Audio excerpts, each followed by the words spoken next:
My husband begged me not to come to his law school graduation. Why? I asked. He sneered. I don't want people to know you're just a waitress. Coldly he said, I'll say you are dead. Never contact me again. I left crying. Years later, on wedding day, my phone wouldn't stop ringing, his mother, his bride, everyone asking, what happened? Don't come to my graduation. I don't want people knowing you're just a waitress. Samuel delivered this news 2 weeks before the ceremony I had been planning to attend for months. I had already requested the day off from Riverside Diner. I had already picked out the nicest dress I owned, a simple navy blue one I bought secondhand but had dry cleaned for the occasion. I had already imagined sitting in that audience watching my husband walk across the stage to receive the law degree I helped pay for with tip money and extra shifts that left my feet bleeding. Before we continue, I want to thank you for being here to witness stories about resilience and reclaiming your worth. If you believe that honest work deserves respect regardless of title, please consider subscribing. It helps us share more stories like this. Now let's see what happens next. But he did not want me there. Not because there was limited seating. Not because of scheduling conflicts. But because I was just a waitress, and that embarrassed him in front of his classmates whose families were lawyers and judges and people who mattered. Just a waitress, I repeated, tasting the poison in those words. Is that what I am to you now?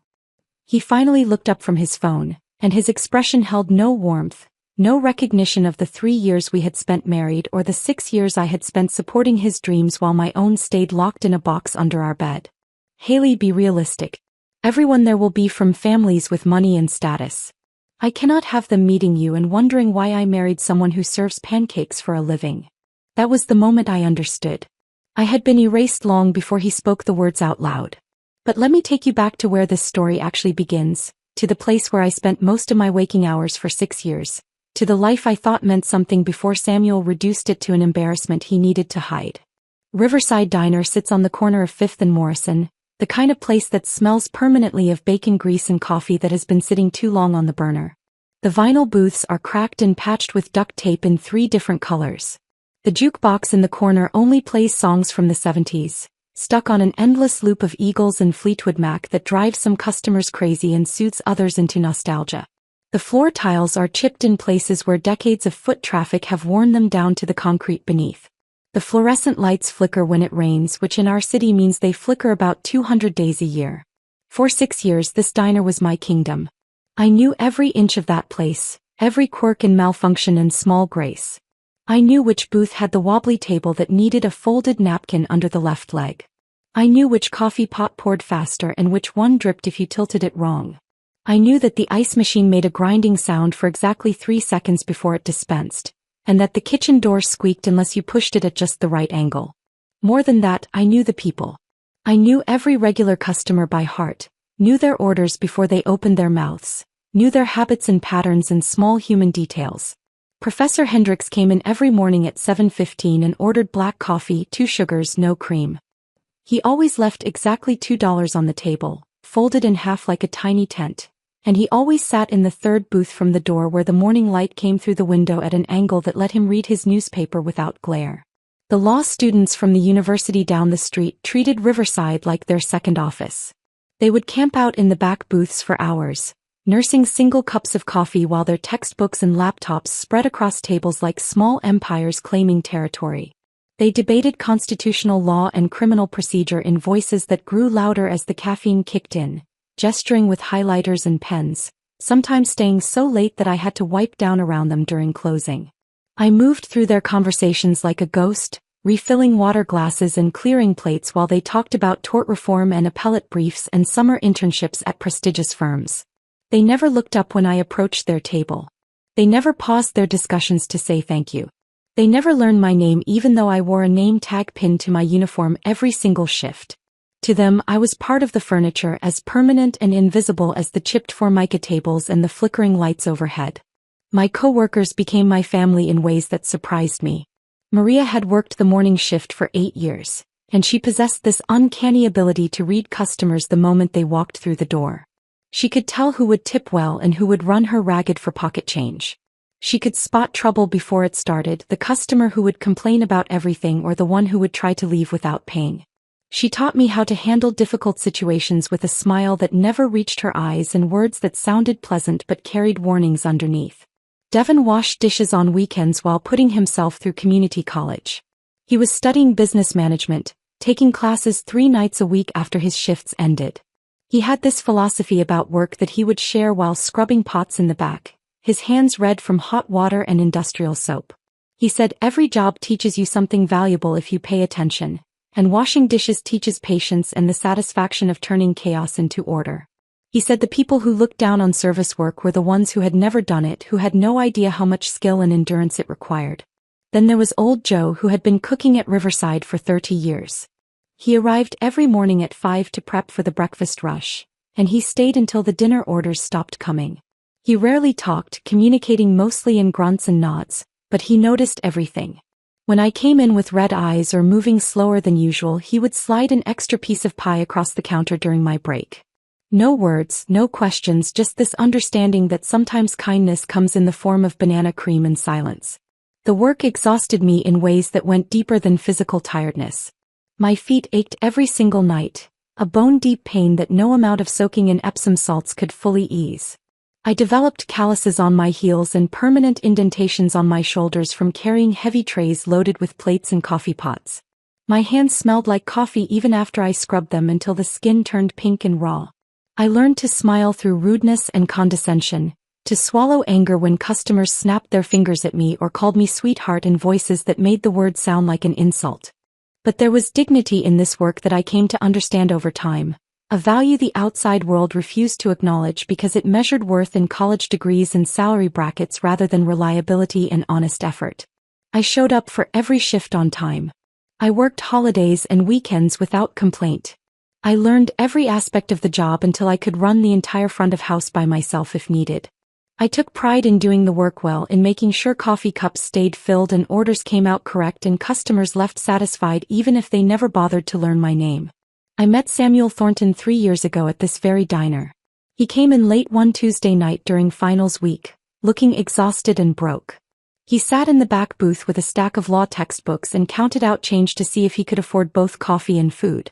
I watched him separate quarters from dimes, his shoulders hunched with the particular tension of someone doing math they did not want to finish. I brought him coffee and a grilled cheese sandwich, and when he tried to pay I told him it was a mistake order that would just go to waste if someone did not eat it. That was a lie. I paid for the sandwich myself out of my tip money. But something about him in that moment reminded me of my younger brother who had struggled through community college, and I could not stand watching someone go hungry while studying. Samuel looked up at me with gratitude that seemed genuine, and we started talking. He told me about law school, about the pressure and the competition and the constant fear that he was not smart enough or connected enough to make it in a field dominated by people from wealthy families. I told him about working at the diner, about the strange satisfaction of making someone's day slightly better with a good meal and friendly service. We talked until my shift ended, and then he walked me to the bus stop even though it was out of his way. We started dating within a month.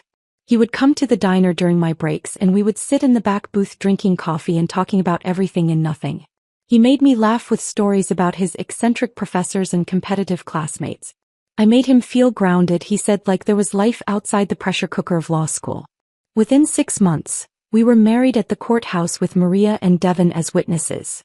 We could not afford a real wedding or even a nice dinner afterward, but it did not matter because we were young and in love and convinced that our feelings could overcome any practical obstacle. Those early months of marriage felt like true partnership. We lived in a cramped apartment above a laundromat, the kind of place where you could hear every conversation through the thin walls and smell whatever your neighbors cooked for dinner. Our furniture came from thrift stores and curb alerts. Our dishes were mismatched. Our bed frame was held together with duct tape and optimism. But it was ours and we were building it together. Samuel would stay up late studying while I soaked my aching feet after double shifts. We would fall asleep tangled together on our second-hand couch, too tired to make it to the bedroom. We whispered about the future we would build once he graduated and started his career. He talked about opening his own practice someday, about defending people who could not afford expensive lawyers, about using his education to help people rather than just accumulate wealth. I believed him because I wanted to believe that we shared the same values, that we both understood what it meant to work hard for something meaningful. I supported him in every way I knew how. When his student loans were delayed and rent came due, I covered it with tip money I had been saving for new work shoes. I wore my old shoes for another 6 months even though the soles had worn through and my socks got wet when it rained. When Samuel needed expensive textbooks and bar prep materials, I picked up extra shifts and went without new clothes for over a year. My winter coat had a broken zipper, but his study materials arrived on time. When he was stressed about exams, I made sure the apartment stayed quiet. I worked evening shifts so he could study during the day without interruption. I bought his favorite foods even when money was tight because I thought small comforts mattered during difficult times. I believed I was investing in our future together, that his success would be our success because we were a team. I can see now how wrong I was. But back then I worked until my feet literally bled. There were nights I came home and peeled off my socks to find blisters that had burst during my shift, my shoes stained pink with diluted blood. I would clean the wounds and tape them up and put the same shoes back on the next morning because I could not afford to miss work and I could not afford new shoes. The shift in how Samuel treated me started so gradually that I convinced myself I was imagining it. Somewhere around his second year of law school, things began to change in small ways that accumulated into something larger and more damaging. He stopped introducing me as his wife at law school events. We would arrive together at study group parties or networking receptions, and when his classmates asked who I was, he would just say, "This is Haley," with no context or explanation. At first, I thought maybe he assumed people already knew we were married. But then I noticed how he would change the subject immediately after introducing me, steering conversations away from any questions about our relationship or how we met. When someone asked what I did for a living, Samuel would jump in before I could answer and say something vague about how boring day jobs were compared to legal theory, redirecting the conversation back to law school topics. He stopped inviting me to study group gatherings at our apartment. He would schedule them during my dinner shifts at the diner, and when I pointed out that I could request different hours, he said it was fine, that I would probably be bored listening to them discuss cases anyway. I accepted this explanation because I wanted to believe it because the alternative was too painful to acknowledge. When his classmates asked about his personal life, he gave vague answers that erased me from his narrative entirely. I discovered this by accident one evening when I stopped by the law library to drop off the lunch he had forgotten. I overheard him talking with 2 classmates about their weekend plans, and one of them asked if he was doing anything with his girlfriend. Samuel said he was probably just going to study, that he did not have time for a relationship with the demands of law school. I stood frozen in the doorway, invisible to them, holding his forgotten lunch and listening to him pretend I did not exist. I confronted him about it that night and he said I had misunderstood, that he just meant he did not have time for the kind of relationship other people had, the kind with regular date nights and weekend trips. He said I should understand that he was under enormous pressure and could not worry about how he phrased things in casual conversations. I let it go because I wanted peace more than I wanted truth. But the erasure continued and intensified. Samuel stopped posting pictures of us together on social media. His Instagram and Facebook pages showed only images of him at law school events or studying in coffee shops, carefully curated to present the image of a serious, dedicated student with no distractions. When I asked why he never posted our photos anymore, he said social media was superficial and he was trying to maintain a professional image for future employers who might look at his profiles. He stopped mentioning me in conversations with his professors or during networking events with legal professionals. I knew this because occasionally one of his classmates would come into Riverside Diner, and when I mentioned being Samuel's wife, they would look confused or say they did not know he was married. Each time this happened, something inside me cracked a little further. I told myself he was just stressed, that law school pressure was making him behave strangely, that things would get better once the intensity of studying eased. I made excuses for behavior that needed no excuse, only acknowledgement. But deep down, something cold and certain was growing in my chest, this knowledge that I was becoming invisible in my own marriage, that my husband was systematically erasing me from his life while I was still living in it. Now, standing in our apartment with Samuel's graduation band still echoing in my ears, I understood that the erasure was complete. I was not just invisible. According to Samuel, I was not supposed to exist at all. The waitress who had supported him through 3 years of law school, who had worked until her feet bled so he could focus on studying, who had sacrificed her own dreams and financial security for his education, that woman was just an embarrassment he needed to hide from people who mattered. Just a waitress, I whispered again, and the words felt like ashes in my mouth. Samuel stood up from the couch, pocketing his phone. I'm glad you understand. The ceremony is invitation only anyway, so it's not like you were really going to be able to attend. That was a lie. I had seen the graduation information. Family members were welcome. But I did not argue because what was the point? He had already decided I was not family. He had already decided I was not worthy of being seen with him on his big day. I need to get back to studying, Samuel said, walking toward our bedroom. He paused in the doorway and looked back at me with an expression I could not quite read. Oh, and Haley, I've been telling people you died. A few years ago. So if anyone ever asks, just don't contact me. It's cleaner that way. He closed the bedroom door behind him, leaving me standing alone in our living room with the Thursday night meatloaf getting cold on the coffee table and my entire world collapsing around me like a building with faulty foundation finally giving way to gravity and truth. I stood frozen in our living room staring at the closed bedroom door. The meatloaf on the coffee table had stopped steaming. The apartment felt smaller suddenly, like the walls were closing in. Samuel had just told me he had been informing people I was dead, and then he walked away to study as though he had simply mentioned a change in his class schedule.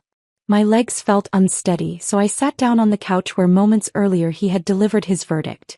The fabric was worn smooth in places from 3 years of us sitting here together watching movies, eating takeout, pretending we were building a life. I pressed my palm against the cushion and felt nothing but old foam and springs that had lost their tension. I needed to understand. I needed him to explain how you tell people your wife is dead while she is still making your meals and paying half the rent. I walked to the bedroom door and knocked, softly at first, then harder when he did not respond. Samuel, we need to finish this conversation. There's nothing to finish. His voice came through the door, muffled but clear enough. I have a contracts exam on Monday. I need to study. I opened the door anyway. He sat at the small desk we had bought together from a second-hand store, his laptop open, his textbooks arranged in neat stacks. He did not turn around when I entered. You cannot just tell me you have been pretending I am dead and then go study for an exam. He sighed, the kind of exhale that suggested I was being unreasonable and tiresome. Haley, I already explained this. Everyone at graduation will be from families that matter. Lawyers, judges, business owners. These are people who can help my career. Having them meet you would raise questions about my judgment. Your judgment, I repeated. The words felt foreign in my mouth, like a language I had never learned to speak properly. What exactly would they question? That you married someone who works hard. Someone who supported you through school. He finally turned in his chair to face me. His expression held no warmth, no recognition of the person I had been to him for 3 years. They would question why I married someone who serves pancakes for a living.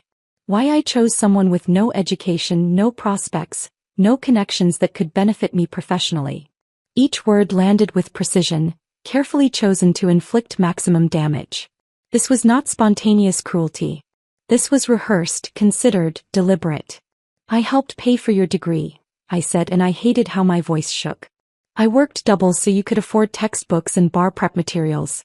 I covered rent when your loans were delayed. I sacrificed so you could focus on studying. And I appreciate that, Samuel said in the tone people use when they do not appreciate something at all. But appreciation does not change reality. The legal profession is about connections and image. I cannot build the career I want while being associated with someone whose greatest accomplishment is remembering how people take their coffee. The casual dismissal of my entire existence burned worse than outright hatred would have. Hatred at least acknowledges that someone matters enough to inspire strong feeling. This was something colder, a calculation that I had served my purpose and now represented a liability to be eliminated. So you told people I died. I said it as a statement, not a question, because I needed to hear the words out loud again to make them real. Yes. He turned back to his laptop, already done with this conversation. When people asked about family or my personal life, I told them my wife passed away a few years ago in an accident. It was the simplest explanation. Simplest for who? For everyone. He clicked something on his screen, his attention already elsewhere. It generated sympathy, which helped in some situations. It explained why no one had met you.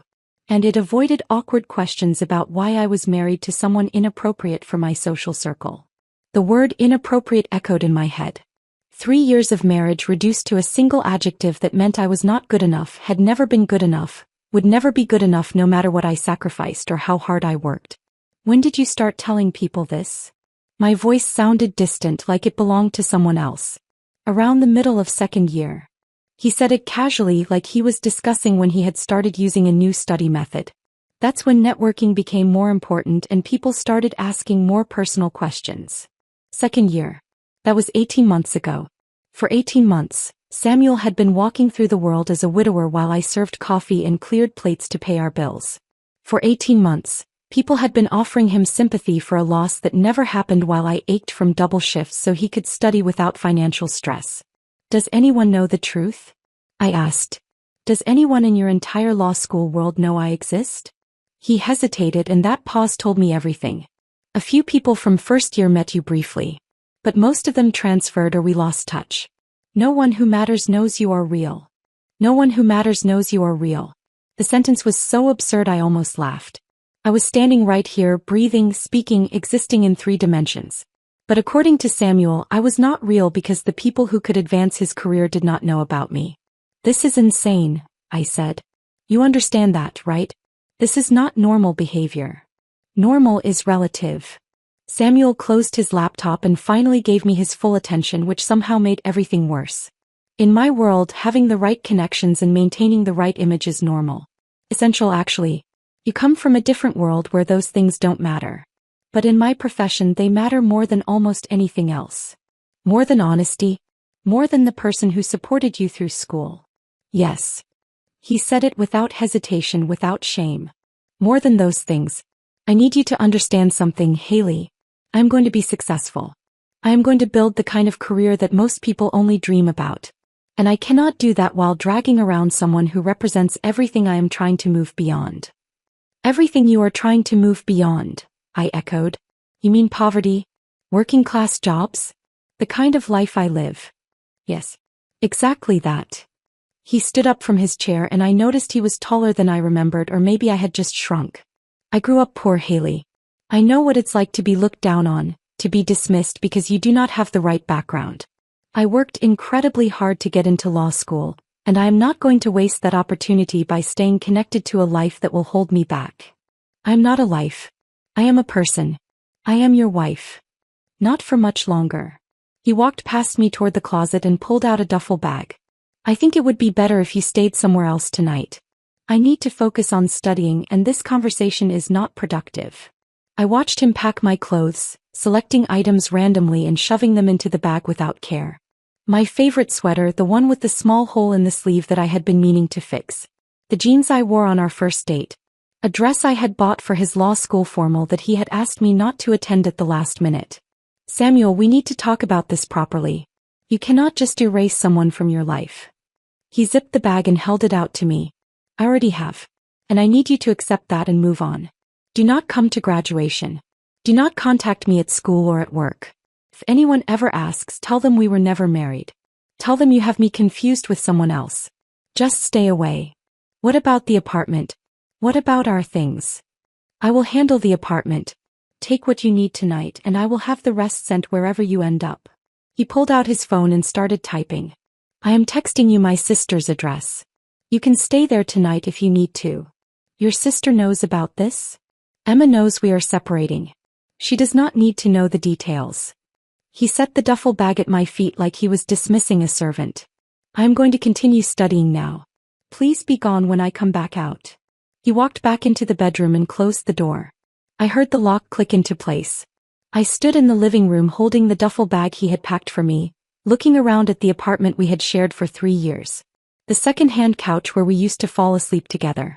The coffee table where I set down his Thursday meatloaf that was now cold and congealing. The kitchen where I had made countless meals while he studied. The bathroom where I had soaked my bleeding feet after working doubles to cover his expenses. None of it had ever been ours. It had been his, and I had just been borrowing space in it until he decided I was no longer useful.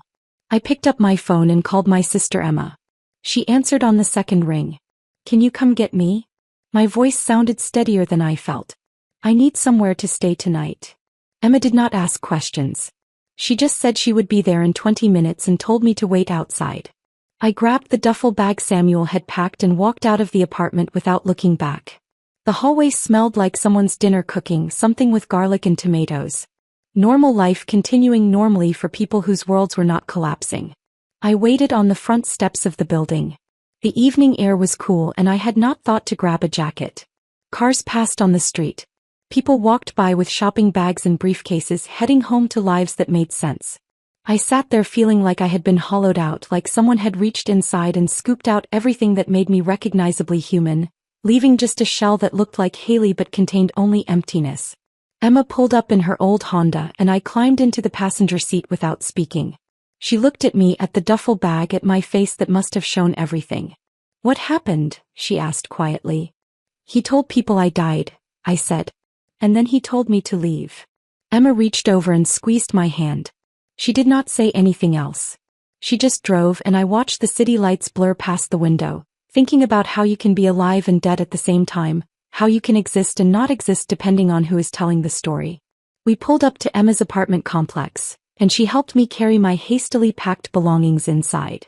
Her guest room was small but clean, with a bed that had too many pillows and curtains that blocked out the streetlights.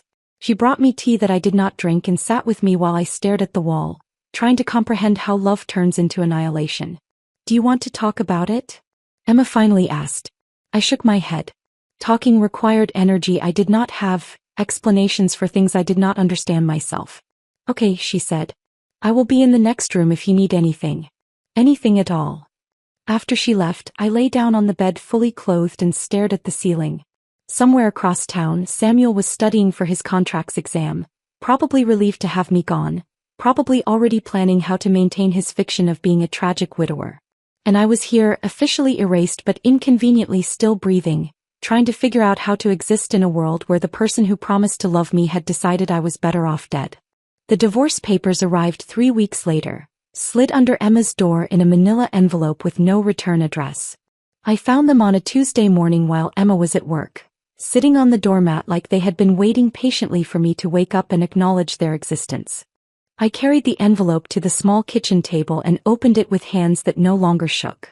Grief had transformed during those 3 weeks at Emma's apartment, hardening from something fluid and overwhelming into something clearer and more solid. The papers inside were exactly what I expected. Petition for dissolution of marriage. Irreconcilable differences due to lifestyle disparity. That bloodless legal phrase reduced 3 years of my life to a bureaucratic checkbox, as though the violence of being erased could be captured in standardized court documents. I signed them that afternoon with a pen Emma kept in a drawer full of batteries and takeout menus. My signature looked small and unfamiliar on the line, like it belonged to someone I used to know. I mailed the papers back that same day, standing at the post office counter while the clerk weighed the envelope and asked if I wanted tracking. I said no. There was nothing inside worth tracking. Within a week, I had moved into a studio apartment above a used bookstore on Maple Street. The rent was cheaper than what I had been paying with Samuel, and the landlord was an elderly man named Mr. Chin who asked no questions when I explained I needed a place immediately. The apartment had slanted floors that made furniture placement difficult and a radiator that clanked loudly at random intervals throughout the night. But the windows faced east, and every morning the sunrise painted the walls in shades of gold and pink that made the space feel less like an ending and more like a beginning. I furnished it slowly with pieces from thrift stores and curb alerts. A reading chair with faded upholstery that was still comfortable. A small wooden table that wobbled unless I folded a napkin under one leg. Mismatched dishes from the Goodwill bins. Plants for the windowsill that I kept alive through sheer determination, as though their survival was somehow connected to my own. Each purchase felt like reclaiming territory, like building something that belonged only to me with no ghosts of failed partnership haunting the corners. I returned to work at Riverside Diner the Monday after I signed the divorce papers. Walking through that door felt both familiar and strange, like returning to a place you left as one person and entering as someone completely different. Maria was wiping down the counter when I arrived for my shift, and she looked up with an expression that held no pity, just solid understanding. "You back for good?" she asked. "Yeah. I am back." She nodded once and handed me a clean apron. "Table 6 needs coffee and the couple at the window booth are ready to order." That was it. No intrusive questions about what had happened or where I had been. Just the routine of work that required my attention and gave me something concrete to do with my hands and mind. I tied the apron around my waist and picked up the coffee pot, and for the first time in weeks I felt steady. Maria noticed the dark circles under my eyes that no amount of concealer could fully hide, but she never pressed for details. She just made sure I ate during my breaks, appearing with toast or soup that she claimed was extra from a cancelled order. When I needed a moment to collect myself in the bathroom, she covered my tables without comment. Her kindness was practical and unobtrusive, the kind that does not demand gratitude or explanation. Devin was working the weekend shift when I came in on Saturday, his hands red from hot water and industrial soap as he scrubbed pots in the back. He had this way of talking while he worked, sharing observations about life that sounded like philosophy disguised as casual conversation. "You know what I figured out about dishes?" he said while I was filling salt shakers during a slow period. "Every single one starts out dirty. Food stuck on, grease baked on, stains that look permanent. But if you just keep working at it, keep scrubbing, eventually it comes clean. Nothing stays ruined forever if you put in the work." I looked at him, at this 20-year-old kid putting himself through community college while washing dishes, and I realized he understood more about resilience than most people twice his age. "That is a good philosophy," I said. He grinned. "Yeah, well, dishes teach you things if you pay attention. Patience mostly. And the fact that a fresh start is always possible." Old Joe started making my favorite comfort foods without being asked. I would be working my section, and he would slide a plate of grilled cheese and tomato soup across the kitchen counter, catching my eye with a gruff nod that said more than words could. Sometimes it was his special mac and cheese, the kind he only made when someone needed it. Sometimes it was pie, still warm from the oven with extra whipped cream. These people saw me. They valued my work and my presence in ways that had nothing to do with who I was married to or what credentials I held. They measured worth differently than Samuel's world did, in reliability and kindness and the small daily acts that kept the diner running. For the first time in years I felt visible, and that visibility was healing in ways I had not expected. Emma checked in regularly, showing up at my new apartment with groceries I had not asked for and wine I definitely needed. She never said the words "I told you so," even though she had every right to. She had met Samuel exactly 3 times during our marriage, and each time she had come away with observations she kept mostly to herself. "He looks at other people at parties like he is shopping," she had mentioned once carefully after a holiday gathering. "Like he is always scanning for someone more interesting or useful." I had defended him then, made excuses about networking being part of law school culture. But Emma had been right. She had noticed how Samuel stopped mentioning me in his social media posts, how his Instagram transformed from images of us together to carefully curated shots of him alone at coffee shops and law libraries, presenting the image of a serious student with no distractions or complications. Now she just showed up with takeout from my favorite Thai place, and we would sit on my wobbling table eating pad Thai while watching terrible reality television. She provided sarcastic commentary about the manufactured drama on screen that made me laugh until I cried, and those moments reminded me that not everyone I loved had betrayed me, that some bonds survived even when others shattered completely. I developed routines that were entirely mine. Saturday mornings I walked to the farmer's market 3 blocks from my apartment, buying fresh vegetables I cooked in my tiny kitchen. Sunday evenings I spent in the bookstore downstairs, where Mr. Chin let me browse for hours without any expectation that I would buy anything. I read novels about other people's problems and memoirs about survival, and slowly I began to understand that my life was not over, just different than I had planned. The weeks turned into months. Summer faded into fall, and the leaves outside my window shifted from green to gold to brown. I worked my shifts at the diner and came home to my small apartment and built a life that was modest but honestly mine. I was not happy exactly, but I was stable, and stability felt like an achievement after months of emotional freefall. Then came the morning that changed everything again. It was a Tuesday, 8 months after the divorce had been finalized. I was working the breakfast shift, moving between tables with the coffee pot, refilling cups and clearing plates in the familiar rhythm that required no conscious thought. 2 law students sat in the corner booth, the same one where Samuel used to study 3 years ago. They were deep in conversation about someone's upcoming wedding, and I was only half listening as I approached with the coffee pot. "Did you get your invitation to Samuel Thornton's wedding?" one of them asked. My hand froze mid-pour, coffee splashing slightly over the rim of the cup. I set the pot down carefully and pretended to wipe the spill while my heart hammered against my ribs. "Yeah, it looks like it is going to be huge," the other student replied. "His fiancée's family is apparently spending a fortune." Her dad is that appellate judge, right? Judge Ashford. Victoria Ashford. Can you imagine landing someone like that? Samuel really upgraded from that tragic backstory he had going. The whole dead wife thing. They laughed and the sound cut through me like broken glass. I finished wiping the table and walked back to the kitchen on legs that felt disconnected from my body. Victoria Ashford. Daughter of an appellate judge. Exactly the kind of pedigree Samuel had been cultivating, the exact opposite of a waitress who embarrassed him with her working-class existence. He had not just left me. He had upgraded me, traded authenticity for advantage, swapped the woman who supported him through law school for someone whose connections could advance his career. And he was getting married, celebrating this new partnership while still telling people his first wife had died tragically years ago. I finished my shift moving through the motions automatically, clearing tables and refilling coffee while my mind spun with this new information. When my shift ended, I walked home slowly, taking the long route through the park where fall leaves crunched under my feet. The air smelled like wood smoke and approaching winter. Back in my apartment, I sat at my wobbling table and stared at my laptop for a long time before opening it.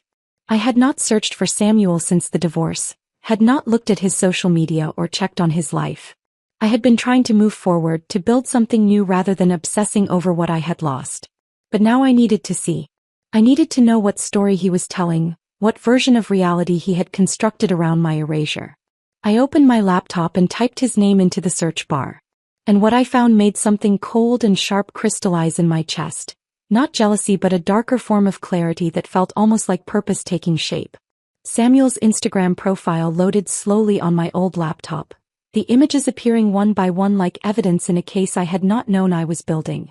The first photograph showed him at what looked like a charity gala, wearing a tailored suit I knew he could not have afforded when we were married.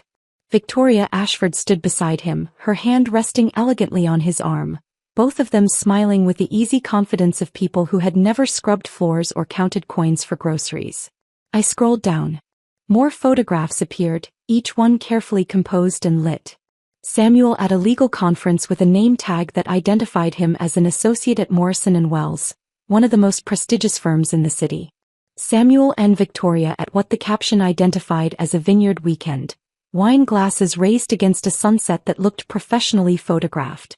Samuel alone in what appeared to be his new office, law books arranged artfully behind him, his expression thoughtful and accomplished. But it was the captions that made my hands start to shake. Under the photograph from the charity gala, he had written about gratitude for second chances and the importance of honoring those we have lost by living fully. The comments beneath were full of heart emojis and supportive messages.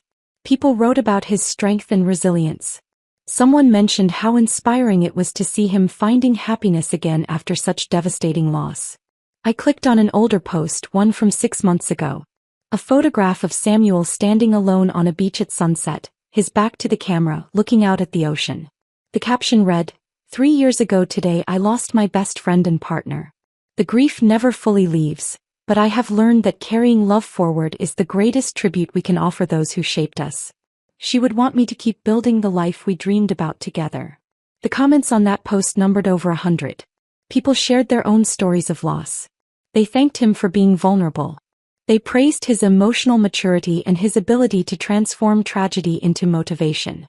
One comment from someone whose profile identified her as a partner at his law firm said that his resilience in the face of personal tragedy was one of the things that made him such a valuable member of their team.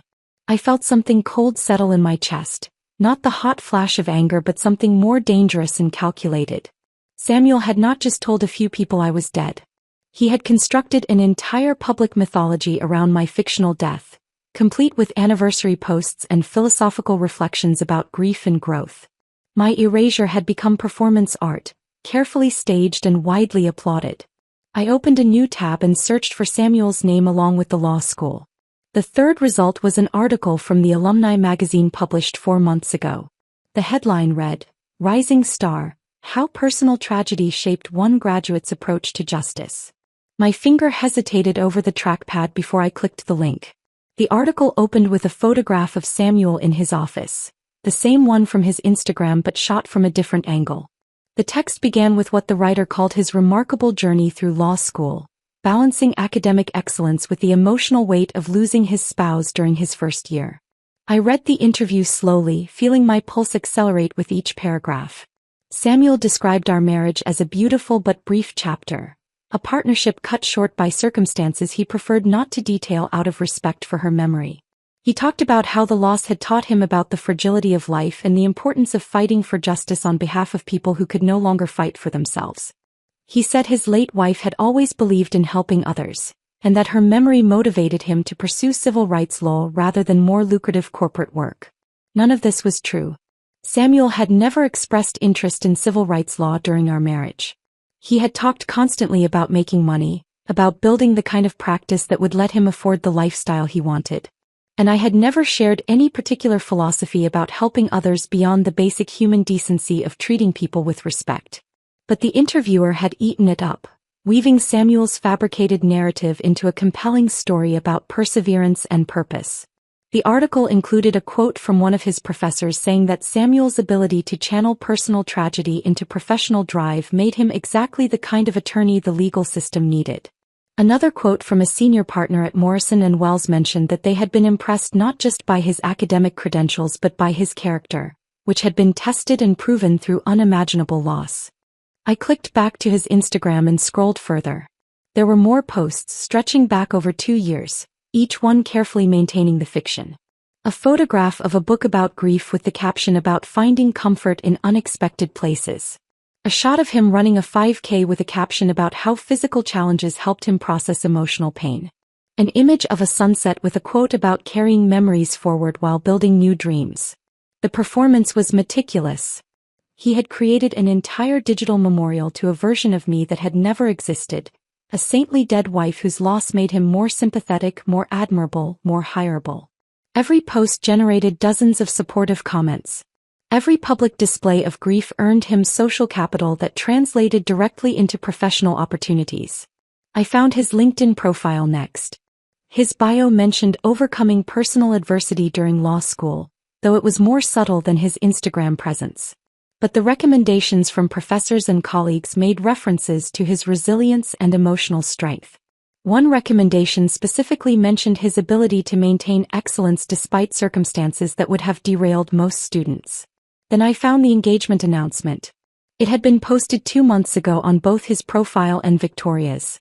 The photograph showed them on what looked like a yacht, Victoria's left hand displayed prominently to show an engagement ring that probably cost more than I made in 6 months.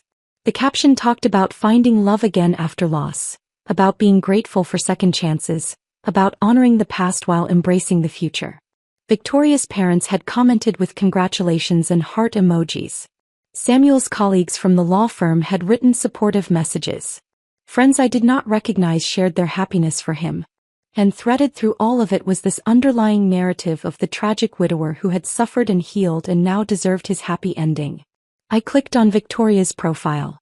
Her Instagram was equally curated, full of photographs from charity events and gallery openings and weekend trips to places I had only seen in magazines. She was beautiful in the way that expensive education and good breeding create, polished and poised and utterly confident. Her bio mentioned her work at a non-profit legal foundation and her passion for criminal justice reform. There were several posts about Samuel, each one glowing with affection and admiration.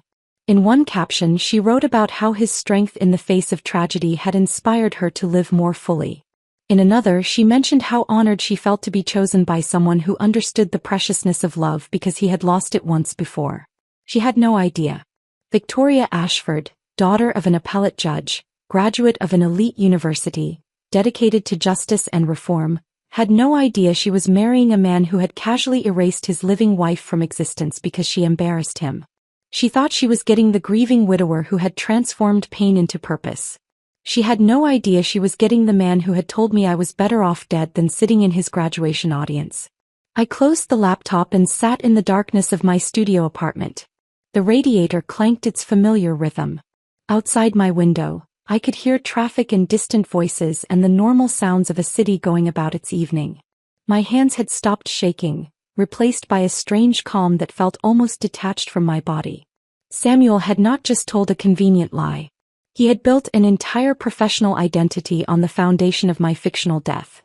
Every connection he had made, every job opportunity he had received, Every expression of sympathy and admiration he had collected, all of it was contaminated by this fundamental deception.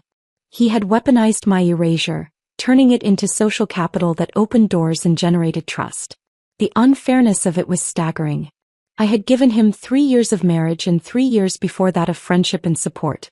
I had worked until my feet bled so he could focus on studying. I had sacrificed my own financial security and my own dreams to help him build his future. And he had repaid me by killing me off and using my corpse as a stepping stone to success. But what struck me most was not just what he had done to me. It was what he was doing to everyone else. Victoria thought she was marrying someone honest and emotionally mature. His colleagues thought they were elevating someone whose character had been tested by tragedy. His clients would trust him because they believed his personal suffering had made him compassionate and dedicated to justice. All of them were being deceived and none of them knew it. I stood up and walked to the window looking out at the street below. A couple walked past holding hands. A teenager sat on the bus stop bench scrolling through her phone. An elderly man walked a small dog that kept stopping to sniff every tree. Normal life continuing normally while I stood here holding knowledge that could detonate through Samuel's carefully constructed world like a bomb. Some lies are too big to let stand unchallenged. Some betrayals demand a response not because revenge will heal anything, but because silence becomes complicity. I thought about Victoria walking down the aisle toward a man she did not really know. I thought about Samuel's colleagues and clients trusting him based on a foundation of fiction. I thought about all the people who would attend his wedding next weekend and celebrate him without understanding what kind of person they were applauding. This was not about making Samuel suffer, though I would not pretend that thought held no appeal. This was about refusing to stay dead. This was about resurrecting the truth just enough to crack the carefully polished surface he had spent months building. This was about giving Victoria and everyone else in Samuel's fabricated world a chance to see who he really was before they invested any more of their trust and respect in someone who did not deserve it. I opened my laptop again and created a new email account, something anonymous and untraceable. Then I started researching. Wedding venues. Guest lists. Contact information for key people in Samuel's professional and personal life. I worked methodically, taking notes in a notebook I bought specifically for this purpose, building a careful architecture of truth that would deploy at exactly the right moment. By the time I finished, it was nearly midnight. My coffee had gone cold hours ago. But I had a plan, and for the first time since Samuel told me not to come to his graduation, I felt something other than grief or confusion or hollow determination. I felt purpose, clear and cold and certain, like ice forming on a winter lake. The notebook sat open on my kitchen table the next morning, filled with names and numbers and details I had collected through the night. My coffee had gone cold while I worked, but I barely noticed. I was building something precise, a structure of truth that would stand on its own without requiring me to be its architect in any visible way. Victoria's social media had provided the wedding venue without my needing to ask a single question. Ashford Estate, she had called it in her posts, though the official name was Riverside Manor, an upscale property 30 miles outside the city. The photographs she had shared showed manicured gardens and a ballroom with crystal chandeliers, the kind of place that required deposits larger than most people's annual salaries. She had tagged the location in multiple posts, hashtagging it with their wedding date and variations of words like blessed and grateful and forever. I spent Tuesday morning cross-referencing social media tags and law firm directories, building a map of who would be present at Samuel's wedding. Victoria's parents were easy to identify. Judge Richard Ashford and his wife Catherine appeared frequently in photographs from charity events and legal conferences, both of them polished and prominent in ways that explained exactly why Samuel had chosen their daughter. The guest list extended through their social network like branches on a family tree, each connection leading to more connections, more names, more people who believed Samuel's carefully constructed fiction. Samuel's law firm partners were there too, visible in his LinkedIn connections and Instagram tags. Morrison & Wells employed 60 attorneys across 4 practice areas, but only 5 were senior partners, and all 5 followed Samuel on social media and had commented on his engagement announcement. I wrote down their names and found their office numbers through the firm's website. By Wednesday afternoon, I had created a spreadsheet that mapped relationships and contact information for 30 key people who would attend the wedding. Victoria's family office manager. The wedding coordinator at Riverside Manor. The receptionist at Morrison and Wells. Samuel's direct supervisor. Victoria's maid of honor whose Instagram bio listed her as an assistant district attorney. Each name represented a point of contact, a place where truth could be planted and allowed to grow. I made my first call on Thursday morning. My hands were steady as I dialed the number for Riverside Manor, and when the wedding coordinator answered with professional cheerfulness, my voice came out calm and pleasant. Hi, this is Haley Thornton. I am calling to follow up on some billing details for the Thornton-Ashford wedding this Saturday. There was a brief pause, the kind that signals confusion being processed in real time. I am sorry, could you repeat your name? Haley Thornton. Samuel's wife. I just wanted to confirm that the payment arrangements have been finalized correctly. The pause lengthened. I could hear papers shuffling in the background, the click of a computer mouse. I am showing the primary contacts for this event as Samuel Thornton and Victoria Ashford. Are you a member of the wedding party? I am his wife, I said again, letting the words sit there without explanation or elaboration. Is there a problem with the account? No problem at all. I just need to verify some information. Can you hold for one moment? I held for 3 minutes while elevator music played through my phone. When the coordinator came back, her voice had shifted from confused to carefully professional. I apologize for the confusion. I will need to contact the primary account holder to clarify the contact list. Is there a number where you can be reached? I gave her my cell phone number and thanked her politely before hanging up. The seed was planted. The coordinator would call Samuel or Victoria to ask about the wife who had called about billing. They would have to explain. They would have to address a question that should not exist if Samuel's story about my death was true. I made the second call Friday morning to Morrison and Wells. The receptionist answered with practiced efficiency, and I asked to speak with Samuel Thornton regarding updates to spouse insurance benefits. Of course. May I ask who is calling? Haley Thornton, his wife. Another pause, this one shorter but weighted with uncertainty. Let me transfer you to his extension. The phone rang 4 times before going to voicemail. I left a brief message in the same pleasant tone, asking Samuel to call me back about insurance paperwork that needed his signature. Then I called back and asked the receptionist to leave him a note as well, just to ensure he received the message. I will make sure he gets this, she said. Just to confirm, you said you are his wife? Yes, that is correct. Haley Thornton. He should have my number in his contacts. I could hear her typing, probably adding a note to whatever message system they used. This would sit in his inbox, flagged as important, requiring explanation to anyone who saw it. The receptionist would mention it to colleagues. People would ask questions. The fiction Samuel had constructed would develop small cracks. The third call went to Victoria's family office, the number I had found listed on Judge Ashford's law clerk's LinkedIn profile. A young woman answered, her voice bright and efficient. Ashford Family Office, this is Jennifer. Hi Jennifer, this is Haley Thornton. I am calling about seating arrangements for the wedding this Saturday. I wanted to confirm where Samuel's wife should be seated during the ceremony. This pause was the longest yet. I am sorry, I think there might be some confusion. The seating chart shows Samuel Thornton as a single guest being seated with the groom's party. Are you a +1 who was added late? No, I am his wife. We have been married for several years actually. Is there a problem with the seating arrangements? Let me pull up the guest list. Can you spell your last name? I spelled it carefully while she typed. The silence that followed told me exactly what she was finding, which was nothing at all. I am not seeing your name on the guest list, Jennifer said, her professionalism cracking slightly into confusion. And the information we have shows Samuel as unmarried. Are you certain you have the correct wedding? Samuel Thornton and Victoria Ashford, this Saturday at Riverside Manor. That is the wedding I am asking about. Yes, that is correct, but I really think there has been some mistake. Let me get your contact information and I will have someone from the family reach out to you to clarify. I gave her my phone number and email address, thanked her for her help and ended the call.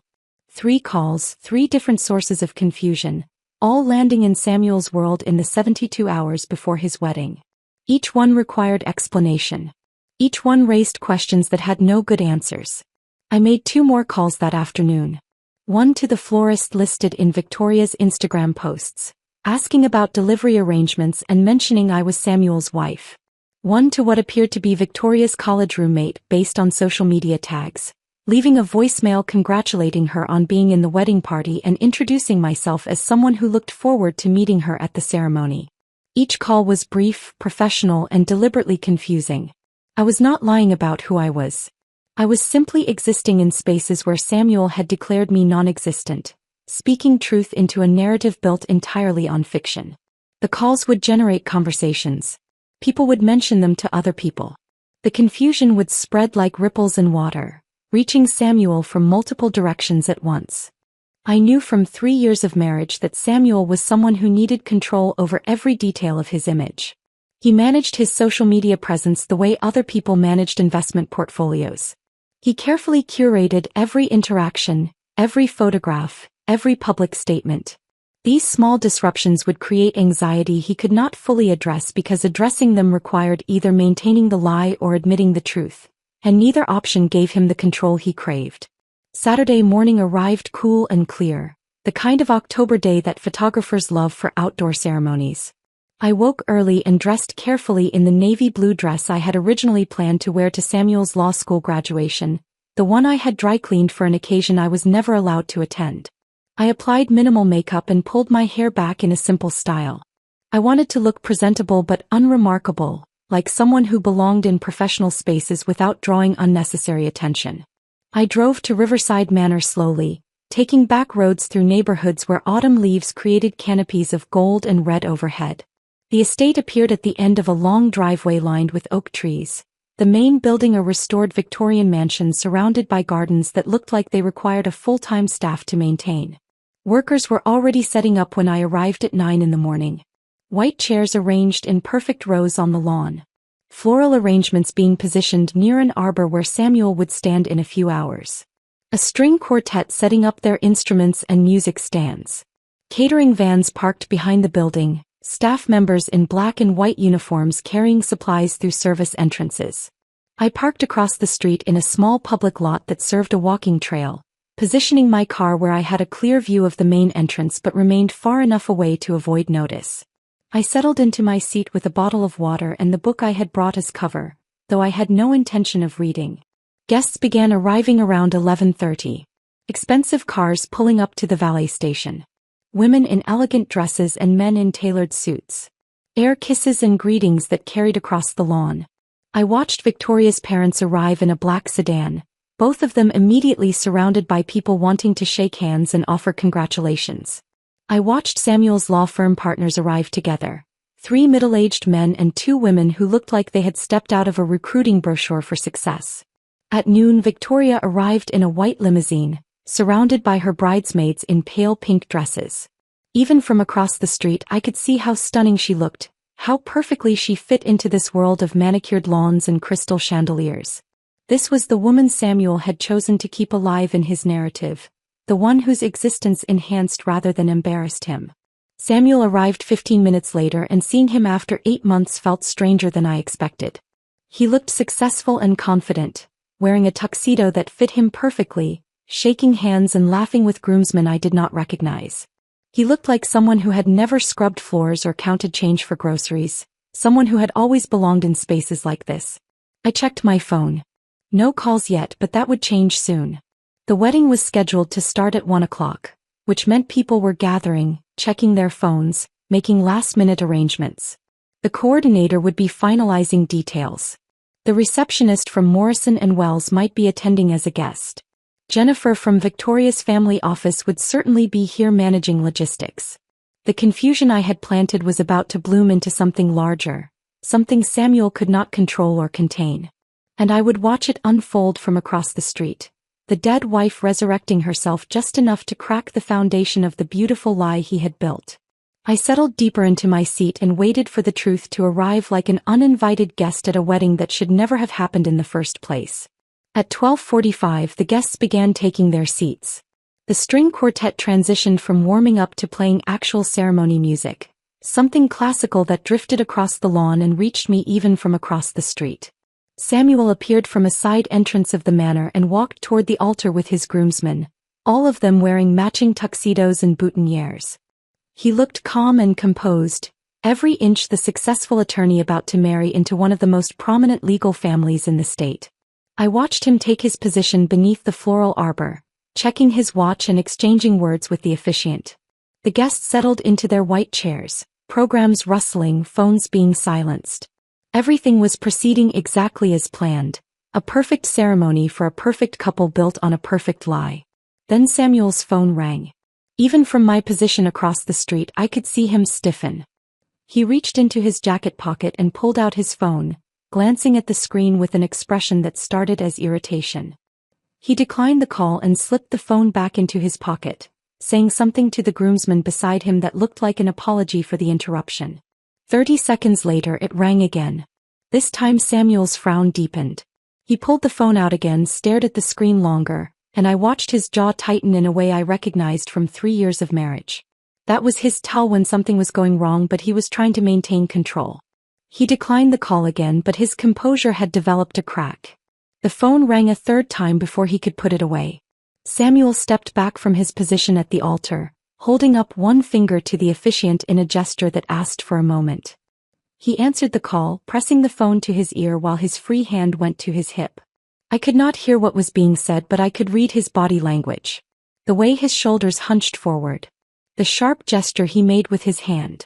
The growing tension in his posture, as whatever explanation he was trying to give clearly was not satisfying the person on the other end. Guests in the front rows began turning in their seats, whispering to each other. The officiant looked uncertain about whether to wait or try to proceed. One of the groomsmen approached Samuel and said something, but Samuel waved him away without taking the phone from his ear. Then I saw Victoria's mother stand up from her seat in the front row. Catherine Ashford had her own phone pressed to her ear, and her expression had shifted from composed matriarch to someone dealing with an unexpected crisis. She walked quickly toward the altar area, her elegant dress not quite suited for the pace she was moving. She reached Samuel just as he was ending his call, and she immediately began speaking to him while gesturing at her own phone. I watched Samuel shake his head, watched him try to explain something, but Catherine's expression was transforming from confused to suspicious. She kept pointing at her phone, her voice carrying across the lawn in fragments I could not fully make out but whose tone was unmistakably demanding answers. Other guests were checking their phones now. I could see the ripple effect moving through the rows of white chairs as people pulled out devices and looked at screens, then looked at each other with confused expressions. The wedding coordinator appeared from somewhere behind the manor, practically running across the lawn with her tablet clutched in both hands. She reached Samuel and Catherine and tried to show them something on her screen, her mouth moving rapidly in what looked like an attempt to explain a situation that made no sense. One of Samuel's law firm partners stood up from his seat, a man I recognized from LinkedIn as Richard Morrison, one of the founding partners of Morrison & Wells. He made his way to the front with the deliberate stride of someone accustomed to taking charge in crisis situations. When he reached the growing cluster of people near the altar, he pulled out his own phone and showed Samuel something on the screen. Samuel's face had gone from irritated to genuinely panicked now. His hand ran through his hair, disrupting the careful styling. He was talking rapidly, gesturing with both hands, trying to explain something to multiple people at once. But whatever he was saying was clearly not resolving the confusion because more people kept approaching with phones and questions. The string quartet had stopped playing. The sudden silence made the chaos at the altar even more noticeable.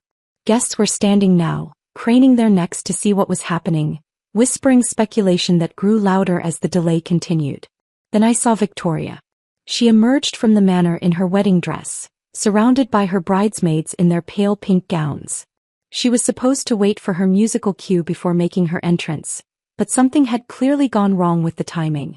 She took 3 steps onto the lawn before she seemed to register that the ceremony had not started, that something was very wrong at the altar where her groom should have been waiting calmly for her arrival.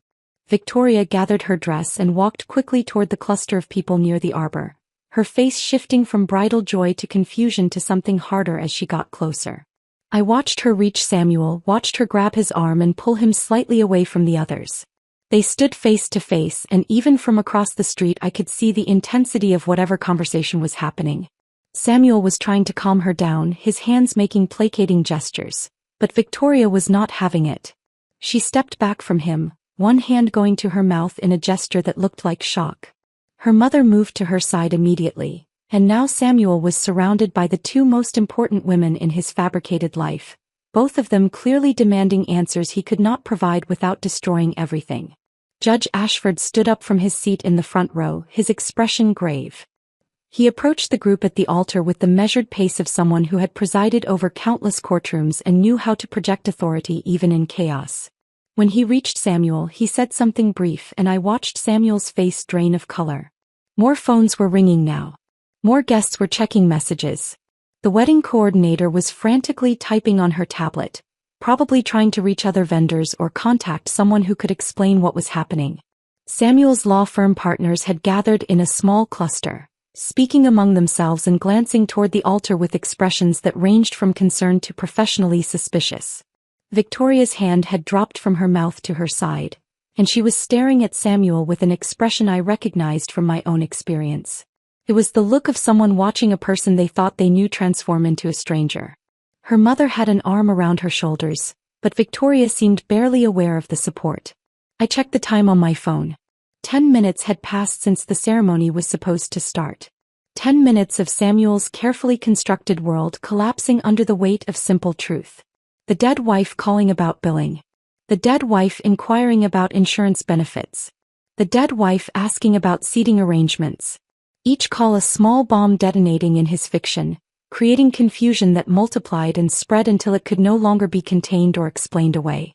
Samuel pulled out his phone again and appeared to be making a call himself now, probably trying to reach me, trying to figure out how to stop what was already in motion. But I had turned my phone off hours ago. There was nothing he could say that would put this back together. Judge Ashford was speaking to the officiant now, and I could read the body language clearly enough. The ceremony was being delayed indefinitely. The judge turned to address the assembled guests, his voice carrying with the projection of someone trained to command courtroom attention. I could not hear the exact words, but I could see the reaction. Guests standing, confused conversations erupting, people beginning to gather their belongings or move toward the manor entrance. Victoria's bridesmaids had surrounded her in a protective cluster, and I watched her turn away from Samuel and walk back toward the manor with her mother and her attendants forming a barrier between her and the man she had been about to marry. Samuel tried to follow, but Judge Ashford put a hand on his shoulder, stopping him. The two men stood there having what looked like a very serious conversation while the wedding dissolved around them. I had seen enough. The truth had done its work, creating exactly the kind of chaos that could not be smoothed over with explanations or excuses. Samuel would have to choose now between admitting he had lied about my death or constructing even more elaborate lies to cover the first ones. Either choice would cost him something significant. His credibility. His relationship with Victoria. His standing at the law firm that had elevated him based on a character assessment built on fiction. I started my car and pulled slowly out of the parking lot. In my rearview mirror, I could see the scene continuing to unfold. Guests streaming toward their cars or clustering in confused groups. The wedding coordinator standing alone near the arbor, staring at her tablet like it might contain answers. Samuel still talking with Judge Ashford, his gestures growing more desperate. The ghost he had tried to create had spoken from beyond the grave he dug, and the message was devastatingly simple. I'm still here. I exist. And lies, no matter how carefully constructed or widely believed, eventually collide with truth in ways that cannot be managed or controlled. I drove back toward the city slowly, taking the scenic route through neighborhoods where families were having normal Saturday afternoons. Children playing in yards. People washing cars. Couples walking dogs. Regular life continuing for people whose worlds had not just collapsed under the weight of fundamental deception. My phone stayed off in my purse. I did not need to hear Samuel's explanations or excuses. I did not need to witness the aftermath directly. I had done what I came to do, which was not to destroy him but simply to stop being dead, to exist loudly enough in the right spaces at the right time that his fiction could no longer hold. The revenge I needed was not violence or dramatic confrontation. It was just this. The truth deployed precisely, allowed to spread through his world like cracks in ice. What happened next was not my concern. I had served my final notice. The waitress he dismissed as beneath his ambition had proven capable of serving him one last thing he could not send back or ignore. I was alive. Inconvenient, unmarketable, completely real. And that, finally, was enough. I drove home through the Saturday afternoon traffic, the autumn sun filtering through trees that lined the highway in shades of copper and gold. My hands were steady on the steering wheel, my breathing calm and even. There was no rush of adrenaline, no triumphant feeling coursing through my veins. Just this quiet sense of completion, like closing a book after reading the last page and setting it carefully on the shelf where it belongs. When I reached my studio apartment, I climbed the narrow stairs and unlocked the door to find everything exactly as I had left it that morning. The reading chair by the window. The plants on the sill catching the afternoon light. The small table with its folded napkin under one leg. My space, my sanctuary, untouched by the chaos I had created 30 miles away at an estate I would never visit again. I made tea and sat by the window, watching the street below where normal life continued its normal patterns. A mother pushed a stroller past the bookstore. 2 teenagers sat on the bench at the bus stop, sharing earbuds and laughing at something on a phone. An elderly man walked his dog, stopping patiently while the animal investigated every tree and lamppost. The world kept turning, indifferent to the small earthquake I had triggered in Samuel Thornton's carefully constructed reality. My phone stayed off for the rest of the weekend. I did not need to know what happened after I drove away. I did not need Samuel's explanations or excuses or attempts to spin the situation into something he could control. The truth had been deployed, and truth has its own momentum once released into the world. Sunday I worked my regular shift at Riverside Diner. Maria raised an eyebrow when I walked in, studying my face with the careful attention of someone who had known me for 6 years and could read my moods like weather patterns. "You look different," she said while we set up the coffee station before the morning rush. "Something happen?" "I took care of something I needed to handle," I replied, filling the industrial coffee maker with grounds. "That's all." She nodded slowly, asking nothing more but understanding in the way that good friends do. We worked our shift in comfortable rhythm, refilling cups and clearing plates and exchanging the kind of easy conversation that comes from shared labor and mutual respect. On Monday morning I finally turned my phone back on. 17 missed calls from Samuel. A dozen text messages that progressed from confused to angry to pleading. 3 voicemails I deleted without listening to. I blocked his number and went about my day as though nothing unusual had occurred, because in the architecture of my own life, nothing had changed except the weight I no longer carried. Tuesday afternoon, Emma called while I was reorganizing the storage closet at the diner during my break. "So I heard some interesting gossip," she said without preamble. "About a certain wedding that apparently went sideways this weekend." "Did it now?" I said, moving cans of tomato sauce to a higher shelf. "My friend Jennifer works as a paralegal at Whitman and Cross. She was invited to the Thornton-Ashford wedding because her boss does work with Judge Ashford. She said it was the most awkward ceremony she has ever attended." I said nothing, just kept organizing cans while Emma continued. "Apparently it was delayed by almost half an hour because the groom was getting calls and messages about his dead wife, who turned out to be not so dead after all. Jennifer said Victoria was in tears. The judge looked ready to call the whole thing off, and half the guests were on their phones trying to figure out what was happening." "Sounds complicated," I offered neutrally. The ceremony eventually went forward, but Jennifer said the reception was tense. Like everyone was pretending everything was fine while clearly nothing was fine. And now people are talking. Law firms love gossip, and a story about someone faking a spouse's death for sympathy is exactly the kind of thing that spreads. Emma paused, and I could hear the question she was not quite asking. "I appreciate you letting me know," I said. "But I'm not really interested in following up on any of it. What happens in Samuel's world is not my concern anymore." "Fair enough," Emma said. "I just thought you should know that whatever you did, it worked. People are asking questions he can't answer well." After we hung up, I finished organizing the closet and returned to my shift. The information Emma shared settled into my awareness without generating any particular emotion. Samuel's world was cracking in the ways I knew it would once truth entered the foundation. What happened next was between him and the people he had deceived, none of whom were my responsibility to protect or inform. The weeks that followed fell into the familiar patterns of my rebuilt life. Morning shifts at the diner. Afternoon walks through my neighborhood. Evening hours in my apartment reading or cooking simple meals that pleased only me and required no one else's approval. I had returned to the rhythm that sustained me, and I found it both sufficient and satisfying in ways that surprised me. 3 days after the wedding, Emma forwarded me a screenshot from social media without additional commentary.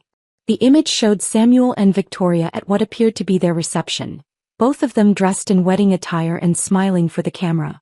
But even through the filtered and edited photograph, something looked wrong. The smiles were too tight. Victoria's eyes held no warmth. Samuel's hand on her waist looked more like obligation than affection. The post had been shared by someone I did not know, one of Victoria's cousins, based on the profile information. The caption asked a question that had generated significant discussion in the comments below. Why would someone lie about a spouse dying? What does that say about their character and integrity? The comments were divided. Some people defended Samuel, suggesting he had been the victim of a malicious prank by an unstable ex. Others expressed doubt about his honesty and questioned whether someone capable of that level of deception could be trusted in professional settings. A few pointed out that multiple sources had received calls and messages from his supposedly dead wife, which seemed more coordinated than a random prank. I saved the screenshot to a folder on my phone and then closed the application. The mythology Samuel had built so carefully was developing cracks, and sunlight was getting into the fissures. What grew in those cracks was not my concern. I had simply planted truth in soil that had been cultivated with lies, and nature would take its course from there. The months that followed brought changes to my own life that had nothing to do with Samuel or his unraveling narrative. In February, Frank called me into his office at the diner and offered me a promotion to assistant manager. The position came with increased responsibility, better pay, and regular hours that would allow me to have actual weekends off for the first time in years. "You have earned this," Frank said in his characteristically brief way. "You show up, you work hard, you treat people with respect. That matters more than fancy credentials." Maria organized a small celebration in the break room, bringing in cake from the grocery store that Joe complained about while eating 2 generous pieces. Devon created a card that everyone signed with messages about appreciation and respect and how much they valued working with me. These people had become my family in the truest sense, the ones who saw me for who I actually was and valued that person without reservation or condition. The promotion felt more meaningful than any of Samuel's polished achievements because it was built on reality rather than fiction. I would not be featured in alumni magazines or celebrated at charity galas. But I had earned genuine respect from people whose opinions I actually valued, and that made it more substantial than anything constructed on fabricated tragedy. 6 months after the wedding that almost was not, Emma mentioned over coffee that her friend Jennifer had heard updates about Samuel through the legal community gossip network that apparently functioned as efficiently as any news service. "Victoria's parents hired someone to investigate after the wedding disruptions," Emma said, stirring sugar into her coffee. "They found out the truth about you. About how Samuel had been telling people you died when you were very much alive and paying half his rent." I sipped my own coffee and waited for her to continue. "The marriage went forward because calling it off would have been too embarrassing for everyone involved. But Jennifer says everyone knows it's strained. Victoria apparently feels betrayed on a fundamental level, which makes sense given that her husband built their entire relationship on a massive lie." "That sounds difficult for her," I said, and I meant it. Victoria had been a victim of Samuel's deception as much as I had been, just in different ways. Also, Morrison and Wells apparently had some serious conversations about Samuel's character and judgment. They did not fire him, but they are not fast-tracking him anymore either. The sympathetic widower narrative that helped him get hired has been replaced by questions about his integrity. I absorbed this information with the same neutral attention I had given all the previous updates. Samuel's professional reputation was becoming complicated in exactly the ways I expected once the foundation of lies was exposed. Truth, once released, shapes reality in ways that no amount of careful image management can control or redirect. "Does that feel satisfying?" Emma asked, watching my face. "Knowing that he's facing consequences?" I considered the question carefully. "It feels complete," I said finally. "I did not do this to punish him or to celebrate his struggles. I did it to stop being dead.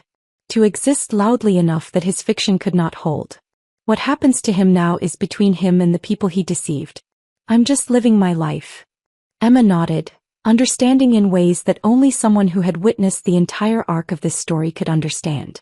We finished our coffee and talked about other things, normal things, the texture of a life that had moved beyond the need for revenge or vindication. I walked home through streets where spring was beginning to assert itself. New leaves on trees.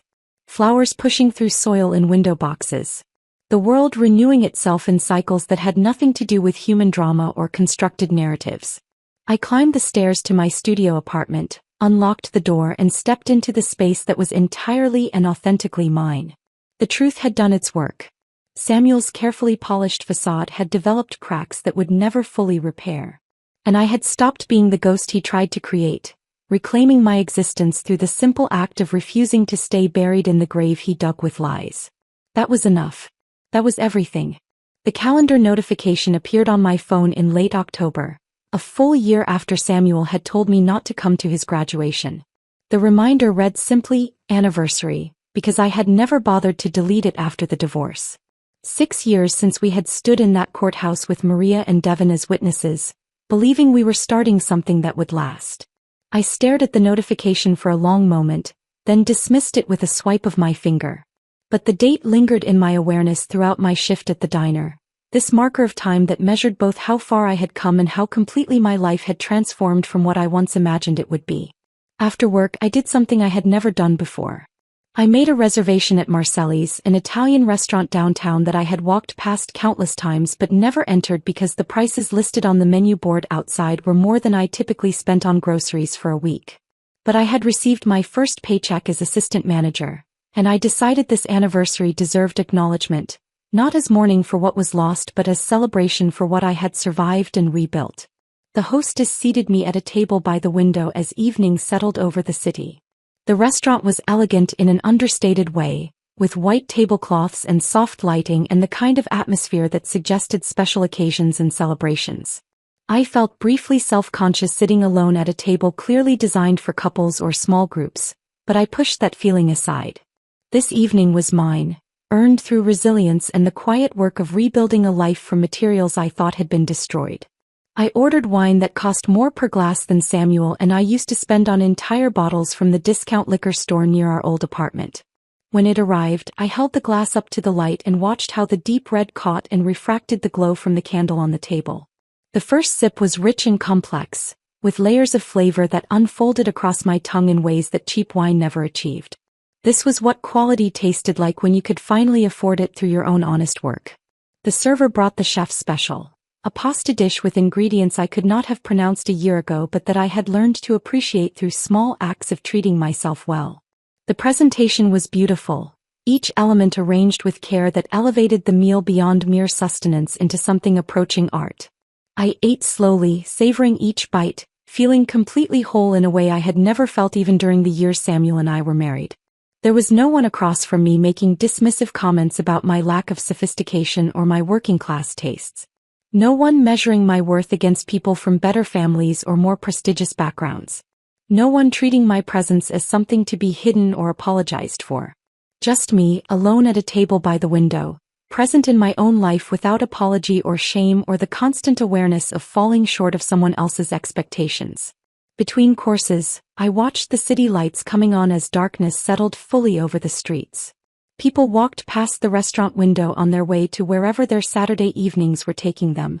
A couple holding hands. A group of friends laughing about something.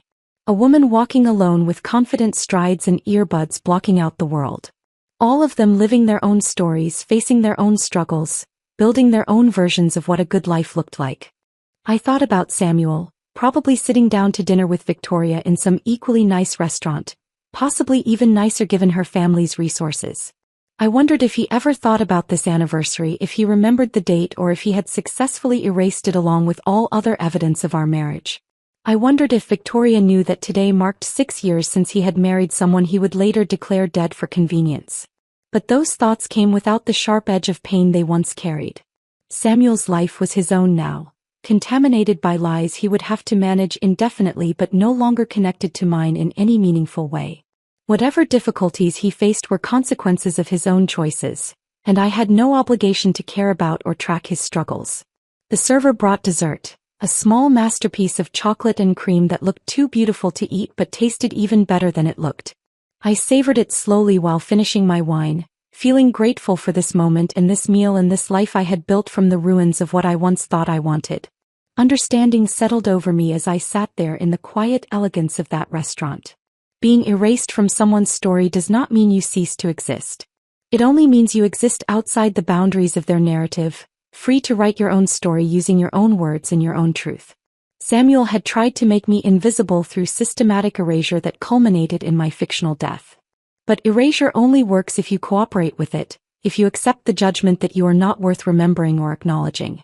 I had refused to cooperate. Not through dramatic confrontation or public spectacle, but through the simple act of existing loudly enough in the right places at the right time to crack the foundation of lies he had built. The waitress he dismissed as beneath his notice had proven capable of serving him one final order he could not decline or send back to the kitchen. Truth, delivered with precision at exactly the moment when it would cause maximum disruption to fiction. I paid the check and left a generous tip for the server who had made this evening special with attentive service that never felt intrusive. As I gathered my coat and purse, I caught my reflection in the darkened window glass. The woman looking back at me was not the person I had been a year ago, broken and confused in Emma's guest room, trying to comprehend how love turned into annihilation. She was not even the person I had been 3 years ago, shrinking herself to fit inside Samuel's ambitions while her own dreams stayed locked away. This woman was Haley Brennan, assistant manager at Riverside Diner, holder of modest achievements earned through honest work, survivor of betrayal who had learned that being dismissed is not the same as being dismissible. I had scars from this experience, places where trust had broken and might never fully heal. But I also had clarity about my worth that came from being valued by good people who measured character through actions rather than credentials or connections. The studio apartment above the bookstore waited for me when I walked home through streets that smelled like autumn leaves and wood smoke from someone's fireplace. I climbed the stairs and unlocked the door to the space that was entirely mine, furnished with pieces I had chosen and paid for myself. The reading chair where I spent Sunday evenings with books from the shop downstairs. The small table with its folded napkin under one leg that held my coffee every morning. The plants on the windowsill that I had kept alive through consistent care and attention. Everything in this apartment carried meaning rather than serving as props in someone else's curated life.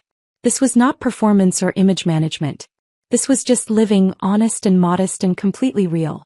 The life I had built was not glamorous or impressive by the standards Samuel valued. I would never be featured in alumni magazines or celebrated at charity galas. But it was solid in ways that fiction could never be, built on authenticity rather than manufactured tragedy. I made tea and sat in my reading chair by the window, watching the street below where the evening continued in patterns that had nothing to do with my small personal history. A young couple walked past arguing about something, their voices carrying up to my window before fading into distance. The bookstore owner locked up for the night, testing the door twice to make sure it was secure before walking to his car parked at the curb. Normal life continuing normally the way it always had and always would, indifferent to individual dramas and personal transformations. Samuel had tried to write me out of his story, to erase me so completely that I became nothing more than a tragic footnote in his narrative of perseverance and success. But stories have a way of asserting their own logic, demanding internal consistency, punishing those who falsify fundamental facts. His story would always be contaminated by the lie at its center, the dead wife who turned out to be alive and capable of disrupting his carefully planned wedding with nothing more than truth delivered precisely. My story was different. It was clean, built on survival and the quiet power of continuing to exist despite someone else's determination to erase me. It was not a story people would tell at networking events or use to generate sympathy and professional opportunities. It was just mine, honest and hard-won and sufficient. I raised my teacup toward my reflection in the dark window, a small toast to the woman I had become. Not the ghost Samuel tried to create but someone solid and present and whole. Someone who had learned that the best revenge is not destruction or punishment, but simply refusing to disappear. Simply continuing to exist with dignity and honesty while the lies collapse under their own weight. The evening stretched ahead with no demands on my time or attention. I could read or cook or simply sit in this chair watching the city lights and feeling grateful for this ordinary, extraordinary life. Tomorrow I would work my shift at the diner. I would pour coffee and clear plates and exchange easy conversation with people who valued my presence and my contributions. I would come home to this apartment and these routines and this quiet satisfaction that came from building something real.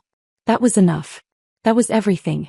The ghost had learned to live again, not by haunting the person who tried to kill her off, but by claiming her own space in the world and refusing to be anything other than fully, completely, inconveniently alive. I finished my tea and set the cup down gently on the small table. Outside my window, the city continued its evening rhythms.